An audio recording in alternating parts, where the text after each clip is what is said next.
തിരുവചനം തിരുമധുര എന്ന എപ്പിസോഡിലേക്ക് നിങ്ങൾക്ക് ഏവർക്കും സ്വാഗതം. പ്രാർത്ഥനയോടെ ശുശ്രൂഷ ആരംഭിക്കാം.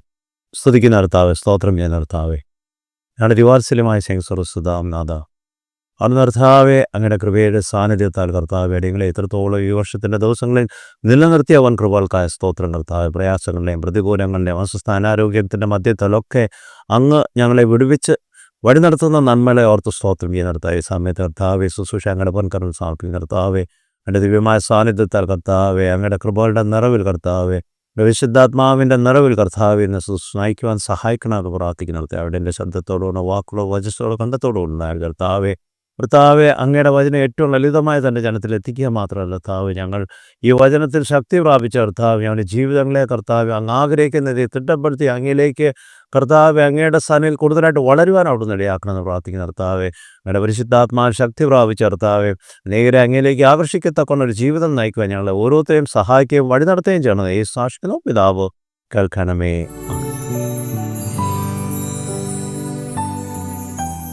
ദൈവത്തിൻ്റെ പൊന്നാഥന് മഹത്വം ഉണ്ടായിരിക്കട്ടെ. ദൈവത്തിൻ്റെ അള്ളറ്റ് കൃപ ഒരു പ്രാവശ്യം കൂടെ ഈ ശുശ്രൂഷയിൽ കൂടെ നല്ല ജനത്തെ നയിക്കത്തക്കണം ദൈവം ഒരുക്കിയിരിക്കുന്നത് നമ്മൾ ഓർക്കുന്നു. പ്രത്യേകിച്ച് നാം ഒന്ന് ചിന്തിക്കുകയാണെങ്കിൽ നമ്മുടെ ആയുസ്സിൽ അനുഗ്രഹപ്രദമായ കഷ്ടാനുഭവിച്ചാലും ഉയർപ്പ് പെരുന്നാളും ഒക്കെ കൊണ്ടാടി മുമ്പോട്ട് വന്നുകൊണ്ടിരിക്കുന്ന ഈ ദിവസങ്ങളിൽ നാം അതിൽ പ്രത്യേകമായി നാം ഓർക്കുന്നത് ദുഃഖവെള്ളിയാഴ്ച ശുശ്രൂഷയുണ്ട്. ദുഃഖവെള്ളിയാഴ്ച എന്ന് നാം പറയുമ്പോൾ യഥാർത്ഥത്തിൽ ഇംഗ്ലീഷിൽ പറയുന്നത് ഗുഡ് ഫ്രൈഡേ എന്നാണ്. നാം നോക്കുമ്പോൾ നല്ല വെള്ളി ആയിട്ടാണ് ഇംഗ്ലീഷിൽ പറയുന്നതെങ്കിൽ ദുഃഖവെള്ളിയായിട്ട് മലയാളത്തിൽ പറയുന്നു. നാം ഒരു നിമിഷം ചിന്തിക്കുകയാണെങ്കിൽ ആ ദിവസത്തെ പ്രാധാന്യം എന്ന് പറയുമ്പോൾ കർത്താവ് ക്രൂശിൽ സ്വയം യാഗമായി അർപ്പിക്കപ്പെടുന്ന ഒരു ദിവസമാണ്. ഇന്ന് നാം പല കാര്യങ്ങളും തുലനം ചെയ്യുന്നത്, അല്ലെങ്കിൽ അതിൻ്റെ മൂല്യം തുലനം ചെയ്യുന്നത് ആ വസ്തുവിന് ഇന്നത്തെ സാമൂഹ്യ സാഹചര്യങ്ങളിൽ അല്ലെങ്കിൽ വിപണികളിലുള്ള അതിൻ്റെ വിലയ്ക്കൊത്തവണ്ണം ഉള്ള മൂല്യങ്ങളാണ് നാം അതിന് വരുത്തുന്നത്. പ്രത്യേകിച്ചും സ്വർണമായാലും നമ്മുടെ വസ്തുവകളായാലും അവയ്ക്കൊക്കെ മൂല്യം നിശ്ചയിക്കുന്നത് ഈ ദിവസത്തിൻ്റെ സാഹചര്യങ്ങൾക്കൊത്തവണ്ണം ആ മാർക്കറ്റ് വാല്യൂ എന്തെന്ന് മനസ്സിലാക്കിക്കൊണ്ടാണ് അതിന് ഒരു മൂല്യം നിശ്ചയിക്കുന്നത്.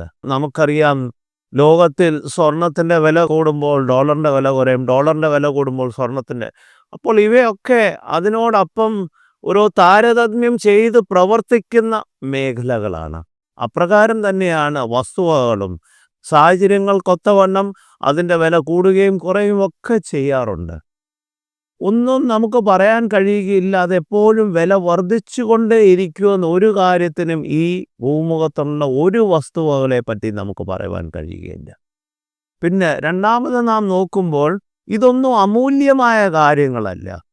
ഇതിനൊരു മൂല്യം കൊടുത്താൽ ആ എന്ത് മൂല്യമാണ് അത് നമുക്ക് കൊടുക്കുവാൻ കഴിവുണ്ടെങ്കിൽ അത് നമുക്ക് കരസ്ഥമാക്കുവാനും കഴിയും. എങ്കിലോ മനുഷ്യ ജീവിതത്തെപ്പറ്റി, പ്രത്യേകിച്ചും ക്രൈസ്തവ ജീവിതത്തെപ്പറ്റി നാം ഒന്ന് ചിന്തിക്കുകയാണെങ്കിൽ ഇത് അമൂല്യമായ ഒരു വീണ്ടെടുപ്പാണ്.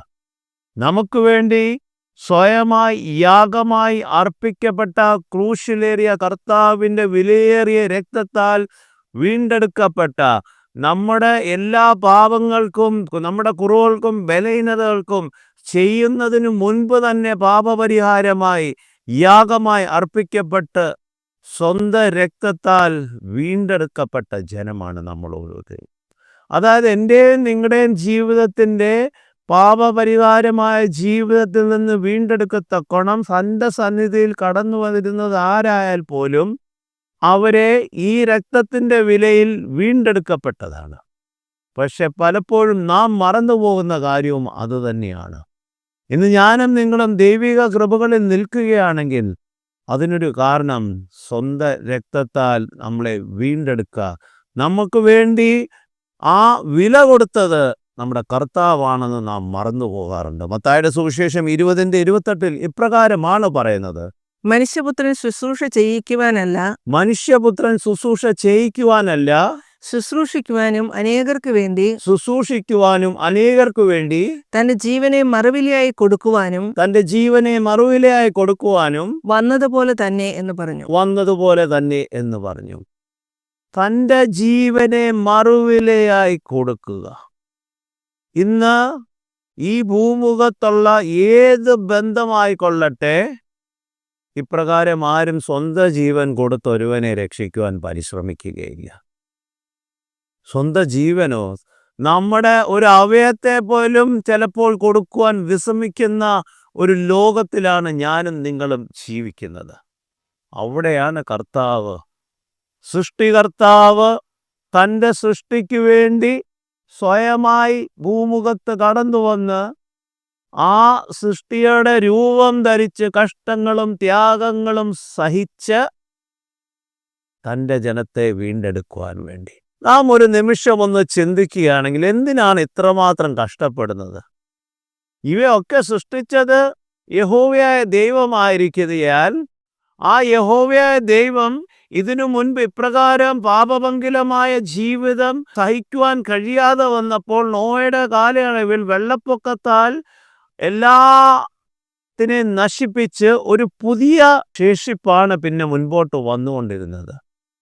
എന്നിട്ടും അവിടെയും പാപം വർദ്ധിക്കും തോറും കാലാകാലങ്ങളിൽ തൻ്റെ പ്രവാചകന്മാരിൽ കൂടും തൻ്റെ അഭിഷക്തന്മാരിൽ കൂടും അവരെയൊക്കെ വീണ്ടെടുക്കുവാൻ വേണ്ടി വ്യക്തതയോടെ കാര്യങ്ങൾ മനസ്സിലാക്കിയിട്ടും അവരൊന്നും തിരിച്ചു മടങ്ങി വരുവാൻ കഴിയാതെ ജീവിച്ച കാലയളവിൽ വർദ്ധിച്ചു കൊണ്ടിരുന്നപ്പോൾ അതിന് എന്നേക്കുമായ ഒരു ഉടമ്പടി പോലെ യഹോവയായ ദൈവത്തിൽ നിന്ന് അറ്റുപോയ ആ ബന്ധത്തിനെ പുനഃസ്ഥാപിക്കുവാൻ വേണ്ടി ഒരു ഉടമ്പടി പോലെയാണ് സ്വയം യാഗമായി അർപ്പിക്കപ്പെടുവാൻ കർത്താവ് ഈ ഭൂമുഖത്ത് കടന്നു വരുന്നത്.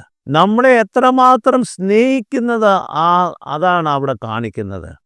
തൻ്റെ സൃഷ്ടികൾ ആരും നഷ്ടപ്പെട്ടു പോകാൻ ഇടയാകരുത്. യഹോവയായ ദൈവത്തിനൊരു നിമിഷം കൊണ്ട് ഈ ഭൂമുഖത്തെ എല്ലാം മാറ്റി പുതിയത് സൃഷ്ടിച്ച് പുനഃസ്ഥാപിക്കുവാൻ കഴിയുമായിരുന്നു. എങ്കിലും താൻ സൃഷ്ടിച്ച തൻ്റെ സൃഷ്ടികൾ നഷ്ടപ്പെട്ടു പോകല്ലെന്നുള്ള ആ സ്നേഹമാണ് അതിന് കാരണം. നാം നോക്കുകയാണെങ്കിൽ ഉൽപ്പത്തി പുസ്തകം 1:26 വായിക്കുമ്പോൾ, അനന്തരം നാം നമ്മുടെ സ്വരൂപത്തിലും സാദൃശ്യത്തിലും മനുഷ്യനെ സൃഷ്ടിക്കുക, അവർക്ക് സമുദ്രത്തിലുള്ള മത്സ്യങ്ങൾക്ക് മേലും ആകാശത്തിലുള്ള പറവജാതികളുടെ മേലും മൃഗങ്ങളുടെ മേലും സർവ്വഭൂമിയുടെ മേലും ഭൂമിയിൽ ഇഴയുന്ന എല്ലാ ഇഴജാതികളുടെ മേലും അധികാരമുണ്ടായിരിക്കട്ടെ എന്ന് ദൈവം കൽപ്പിച്ചു. യഥാർത്ഥത്തിൽ മനുഷ്യനെ സൃഷ്ടിക്കുന്നത് ഭൂമുഖത്തൊരു രാജാവായിട്ടാണ്. എല്ലാത്തിൻ്റെ മേൽ അധികാരം കൊടുത്തുകൊണ്ട് സൃഷ്ടിക്കുന്നതാണ്. പക്ഷെ സൃഷ്ടിക്കുന്നത് ആരുടെ സ്വരൂപത്തിലും സാദൃശ്യത്തിലുമാണ്? യഹോവയായ ദൈവത്തിൻ്റെ സ്വരൂപത്തിലും സാദൃശ്യത്തിലും ആണ് മനുഷ്യനെ സൃഷ്ടിക്കുന്നത്. അപ്പോൾ സ്വന്തം സ്വരൂപത്തിലും സാദൃശ്യത്തിലും സൃഷ്ടിച്ച മനുഷ്യൻ നഷ്ടപ്പെട്ടു പോകാൻ അവർ ആഗ്രഹിച്ചില്ലായിരുന്നു. അതുകൊണ്ടാണ് കാലം തുടങ്ങിയ നാൾ മുതൽ യഹോവയുടെ ആലോചനയിൽ ഇപ്രകാരം ഒരു കാര്യമുണ്ടായിരുന്നായിരിക്കണം. കാരണം മനുഷ്യൻ പാപത്തിലേക്ക് വീണു കഴിഞ്ഞപ്പോൾ ദൈവത്തിൻ്റെ സന്നിധിയിൽ നിന്ന് അകന്നു പോയിക്കൊണ്ടിരിക്കുമ്പോൾ അവരെ വീണ്ടെടുക്കുവാൻ പലവിധ പ്രതിവിധി പരിഹാരങ്ങൾ ദൈവം അവർക്ക് നൽകിയിട്ടുണ്ടായിരുന്നെങ്കിലും അവിടെയൊന്നും അവരെ വീണ്ടെടുക്കുവാൻ കഴിയാതെ പോയിക്കൊണ്ടിരുന്നൊരവസ്ഥയാണ്. കാലങ്ങൾ കഴിഞ്ഞപ്പോൾ ഒരു ആചാര അനുഷ്ഠാനങ്ങളായി മാറി.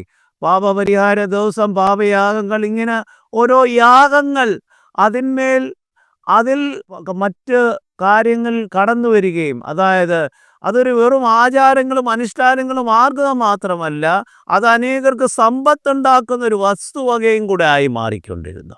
അപ്രകാരം മുൻപോട്ട് പോയപ്പോൾ തൻ്റെ ജനമായ ഇസ്രായേൽ മക്കളെ പലപ്പോഴും അടിമത്തത്തിലേക്ക് അയക്കുകയുണ്ടായിട്ടുണ്ട്.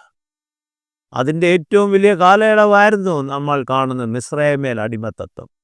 അവിടുന്ന് വിടുവിച്ച് അവരെ കൂട്ടിക്കൊണ്ടുവന്ന് കനാൻ ദേശത്തിലാക്കി വെക്കുമ്പോഴും അവരായിരുന്ന കാലങ്ങളിൽ പിന്നെയും അവർ വന്ന വഴിയിലേക്ക് കടന്നുപോയ അവസ്ഥകൾ നാം മനസ്സിലാക്കുന്നുണ്ട്. വിഗ്രഹാരാധനയും മറ്റ് ദൈവം നിഷിദ്ധമായി കൽപ്പിച്ചിരിക്കുന്ന പല കാര്യങ്ങളിലേക്കും അവർ കടന്നു പോകുന്നതായിട്ട് നാം മനസ്സിലാക്കുന്നുണ്ട്. വർഷങ്ങൾ കഴിയുന്തോറും, ആണ്ടുകൾ കഴിയുന്തോറും അവരെ എത്രമാത്രം വീണ്ടെടുക്കുവാൻ പരിശ്രമിക്കുന്നു, അത്രമാത്രം അവരുടെ ഹൃദയം കഠിനമായിക്കൊണ്ടിരിക്കുന്ന അവസ്ഥകൾ വന്നപ്പോൾ നമുക്കറിയാം, കുറേ കാലയളവിൽ ഒരു പ്രവാചകന്മാരോ ഒരു ദൈവിക അഭിഷക്തനുള്ളവരോ ഈ ജനമായിട്ട് ഒരു ബന്ധമില്ലാത്ത, അല്ലെങ്കിൽ അവർക്കൊരു ആലോചന കൊടുക്കാത്തൊരു കാലയളവുണ്ട്. അതായത് കർത്താവിൻ്റെ ജനനത്തിന് മുൻപ് വചനത്തിൽ കൂടെ കർത്താവിൻ്റെ ജനനത്തെപ്പറ്റി, മരണത്തെപ്പറ്റി, വീണ്ടെടുപ്പിനെ പറ്റി ഒക്കെ പറയുന്നുണ്ടെങ്കിലും അപ്രകാരം കർത്താവ് ഈ ഭൂമുഖത്തേക്ക് കടന്നു വന്നപ്പോൾ കർത്താവിനെ സ്വീകരിക്കുവാൻ പോലും കഴിയാത്ത അവസ്ഥകളായിരുന്നു അന്നുണ്ടായിരുന്നത്. പക്ഷെ കർത്താവ് തൻ്റെ കൈവേലയിൽ സൃഷ്ടിച്ചവരെ നഷ്ടപ്പെടുത്തുവാൻ ആഗ്രഹിക്കുന്നില്ലായിരുന്നു. അതുകൊണ്ടാണ് പൗലോസ് ലേഖ എഫേസ്യ ലേഖനം 2:10 ഇപ്രകാരം പറയുന്നത്: നാം അവന്റെ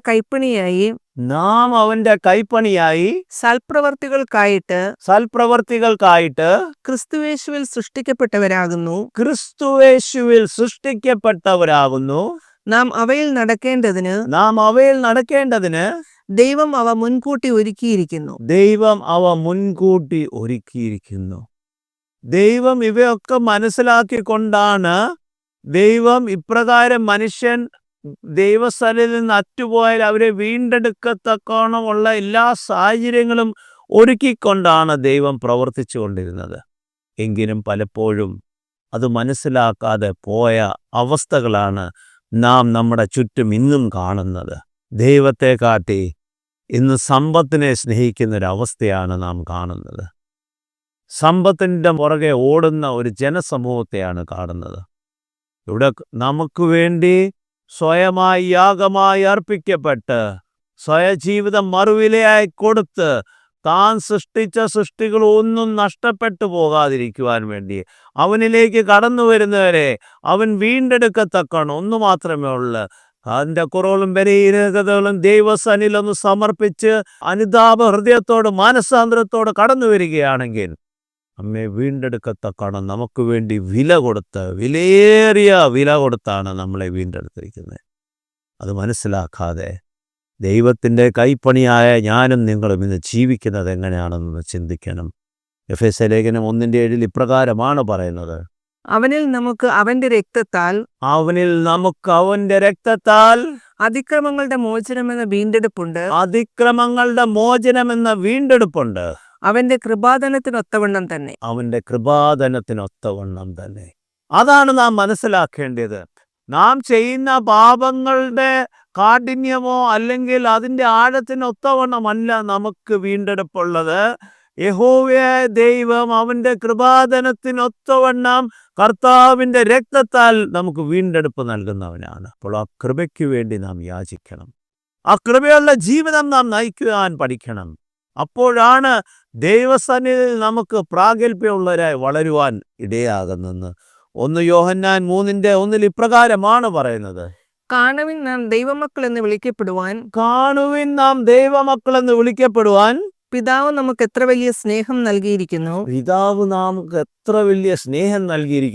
അങ്ങനെ തന്നെ നാം ആകുന്നു. ലോകം അവനെ അറിഞ്ഞിട്ടില്ലാത്തതുകൊണ്ട് നമ്മെയും അറിയുന്നില്ല. യഥാർത്ഥത്തിൽ സത്യമല്ലേ? യഥാർത്ഥമായ ക്രൈസ്തവ ജീവിതം നയിക്കുന്ന ക്രിസ്തുവിനെ യഥാർത്ഥമായി പൂർണ്ണമായ ആത്മാവിലും സത്യത്തിലും നാം നയിക്കുകയാണെങ്കിൽ ലോകം നമ്മെ പഴിയാരും, ലോകം നമ്മെ തള്ളിപ്പറയും. കാരണം അത് അവർക്ക് വഹിക്കുവാൻ കഴിയുകയില്ല. ഇരുട്ടിൽ ജീവിക്കുവാൻ ആഗ്രഹിക്കുന്ന ജനത്തിന് വെളിച്ചത്തിലേക്ക് കടന്നു വരുവാൻ പലപ്പോഴും കഴിയാറില്ല. നാം ദേവാലയങ്ങളും ശുശ്രൂഷകളും മറ്റെല്ലാ കാര്യങ്ങളും കടന്നു പോകുന്നുണ്ട്. പക്ഷെ യഥാർത്ഥമായ വെളിച്ചത്തിലേക്ക് കടന്നു വരിക എന്ന് പറയുമ്പോൾ എൻ്റെയും നിങ്ങളുടെയും ജീവിതത്തിൽ നാം വിട്ടുമാറ്റേണ്ട പല കാര്യങ്ങളുണ്ട്. അവയെ വിട്ടുമാറ്റുക മാത്രമല്ല, ദൈവകൃപയിൽ വളരത്തക്കോണം, ദൈവിക ആലോചനയിൽ ബലപ്പെട്ട് ജീവിക്കത്തക്കോണം നാം നമ്മളെ തന്നെ സജ്ജമാക്കണം. നമ്മെ വീണ്ടെടുത്തവൻ എന്തിനാണാൽ നമ്മളെ വീണ്ടെടുത്തിരിക്കുന്നതെന്ന് ഓർക്കണം. കർത്താവിൻ്റെ വിലയേറിയ രക്തത്താൽ വീണ്ടെടുക്കപ്പെട്ട ജനമെന്ന് നാം പറയുമ്പോൾ ആ വിലയ്ക്കൊത്തവണ്ണമാണോ എൻ്റെയും നിങ്ങളുടെയും ഇന്നത്തെ ജീവിതം? ആ വിലയ്ക്കൊത്തവണ്ണമാണോ നമ്മുടെ ചിന്തകളും നിരൂപണങ്ങളും പ്രവർത്തനങ്ങളും പ്രവർത്തികളും? നാം എന്തിനു വേണ്ടി ഓടുന്നെന്നൊന്ന് ചിന്തിക്കണം. നാം എന്തിനു വേണ്ടി ജീവിക്കുന്നെന്നൊന്ന് ചിന്തിക്കണം. നമ്മെ വിളിച്ചവൻ വിശ്വസ്തനാണ്. അവനൊരിക്കലും നമ്മളെ കൈവിടുകയില്ല. ആ മുൻപോട്ട് വായിക്കേണ്ട റോമാലേഖനം 5:6-7 വായിക്കുമ്പോൾ നാം ബലഹീനരായിരിക്കുമ്പോൾ തന്നെ ക്രിസ്തു തക്ക സമയത്ത് അഭക്തർക്കു വേണ്ടി മരിച്ചു. ക്രിസ്തു തക്ക സമയത്ത് അഭക്തർക്കു വേണ്ടി മരിച്ചു. നീതിമാനു വേണ്ടി ആരെങ്കിലും മരിക്കുന്നത് ദുർലഭം. നീതിമാനു വേണ്ടി ആരെങ്കിലും മരിക്കുന്നത് ദുർലഭം. നല്ല മനുഷ്യനു വേണ്ടി ഒരുപക്ഷേ മരിക്കുവാൻ തുനിയുമായിരിക്കും. അപ്പോൾ ഇവിടെ എത്ര വ്യക്തമായിട്ടാണ് പറയുന്നത്? നല്ല മനുഷ്യന് ഒരുപക്ഷെ ആരെങ്കിലും ഒന്ന് സ്വന്തം ജീവൻ കൊടുക്കുവാൻ തുനിയുമായിരിക്കും. ഒരുപക്ഷെ. അതിനും ഒരു നിശ്ചയമില്ല. പക്ഷേ അഭക്തരായി നമുക്കൊരു യോഗ്യതയില്ലാത്ത കാലയളവിലാണ് ക്രിസ്തു നമുക്കായി മരിക്കുന്നത്. അതിൻ്റെ 5:8 അപ്രകാരമാണ് പറയുന്നത്: നാം പാപികളായിരിക്കുമ്പോൾ തന്നെ ക്രിസ്തു നമുക്ക് വേണ്ടി മരിച്ചതിനാൽ ദൈവം നമ്മോടുള്ള തന്റെ സ്നേഹം പ്രദർശിപ്പിക്കുന്നു. നാം ഒരു നിമിഷം ഒന്ന് ചിന്തിക്കണം. അനുഗ്രഹപ്രദമായ കഷ്ടാനുഭവങ്ങളൊക്കെ നാം ദേവാലയത്തിൽ കടന്നുപോയി യഥാർത്ഥമായ ആരാധനയിൽ സംബന്ധിച്ച മക്കളാണ് നമ്മൾ ഏറെക്കുറെ ജനവും. അത് കഴിഞ്ഞും ഇന്നും എൻ്റെ ജീവിതത്തിൽ ഒരു മാറ്റം വന്നിട്ടില്ലെങ്കിൽ, ദൈവം ആഗ്രഹിക്കുന്ന രീതിയിൽ ദൈവസന്നിധിയിൽ വളരുവാൻ കഴിഞ്ഞിട്ടില്ലെങ്കിൽ, ദൈവകൃപയിൽ നിൽക്കുവാൻ കഴിഞ്ഞിട്ടില്ലെങ്കിൽ, അതിൻ്റെ അർത്ഥം എന്നെ വീണ്ടെടുത്ത് കൊടുത്ത വിലയെപ്പറ്റി നമുക്ക് ഒരു ബോധ്യമില്ല. വിലയേറിയ ക്രിസ്തുവിൻ്റെ രക്തത്താൽ നമ്മെ വീണ്ടെടുത്ത കർത്താവിന് വേണ്ടി നമുക്ക് ജീവിക്കുവാൻ കഴിയുന്നുണ്ടോ? ആ കർത്താവിന് വേണ്ടി നമുക്ക് സഹിക്കുവാൻ കഴിയുന്നുണ്ടോ? കർത്താവിൻ്റെ ആഴമേറിയ സ്നേഹത്തിലേക്ക് നമുക്ക് കടന്നു വരുവാൻ കഴിയുന്നുണ്ടോ? നാം ഒന്ന് ചിന്തിക്കേണ്ടിയിരിക്കുന്നു. വക്രത നിറഞ്ഞ ലോകത്തിൽ, വഷളത്വം നിറഞ്ഞ ഈ ലോകത്തിൽ, കാപട്യം നിറഞ്ഞ ഈ ലോകത്തിൽ, മറ്റു സ്വന്തം സഹോദരങ്ങൾ തമ്മിൽ വിദ്വേഷവും പ്രതിസന്ധികളും നിറഞ്ഞ ഈ ലോകത്തിൽ നാം ജീവിക്കുമ്പോൾ നമുക്കൊരു മാറ്റം വരുത്തുവാൻ കഴിയുകയില്ലേ? നമ്മെ വീണ്ടെടുത്തവനെ ഒന്ന് ഓർക്കുകയാണെങ്കിൽ, യഥാർത്ഥമായി അവനെ ഒന്ന് ഉൾക്കൊള്ളുകയാണെങ്കിൽ, ആ വിലയേറിയ രക്തത്താൽ വീണ്ടെടുക്കപ്പെട്ട ജനമെന്ന് നമ്മെ തന്നെ നാം പറയുകയാണെങ്കിൽ, യഥാർത്ഥമായി ആ വിലയേറിയ രക്തത്തിൻ്റെ മഹത്വം മറ്റുള്ളവർക്ക് കാണിച്ചു കൊടുക്കുവാൻ കഴിയുന്നുണ്ടോ? കർത്താവ് എന്നെയും നിങ്ങളെയും വിളിച്ചിരിക്കുന്നത് ലോകത്തിൻ്റെ വെളിച്ചമായി പ്രവർത്തിക്കുവാൻ, ലോകത്തിൽ മറ്റുള്ളവർക്ക് വേണ്ടി സ്നേഹം പകരുവാൻ വേണ്ടിയാണ്, കരുതാൻ വേണ്ടിയാണ്. ഇന്ന് നമുക്ക് കഴിയുന്നുണ്ടോ?